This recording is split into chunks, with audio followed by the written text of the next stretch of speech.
Hey guys, it's Greg from GWA Auto Parts, and today we're going to go over the AA Ignition diesel fuel filter set that fits the Dodge Ram 2500, 3500, 4500, and 5500 with the 6.7 liter Cummins engine.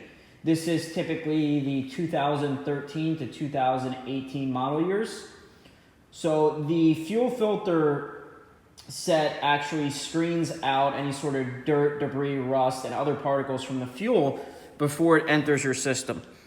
So the kit is made up of two different filters. You'll see the open element filter here, okay, as well as the O-ring for the canister where this is going to install. Now, when you install the O-ring for this particular filter, you want to make sure that this O-ring is lightly greased with either oil or a silicone spray or a synthetic grease. And that way you don't tear the O-ring.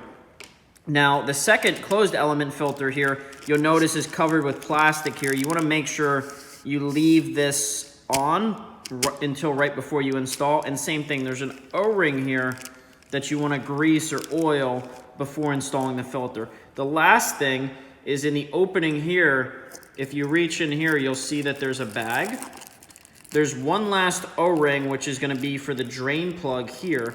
And same thing, you want to make sure when you change this O-ring, you use grease or oil, and that way you make sure the O-ring gets a good seal and it's not damaged. Again, this is the diesel fuel filter kit. It includes two filters and the O-rings for both filters. If you guys have any questions, please feel free to reach out to us directly, and we'll be glad to help.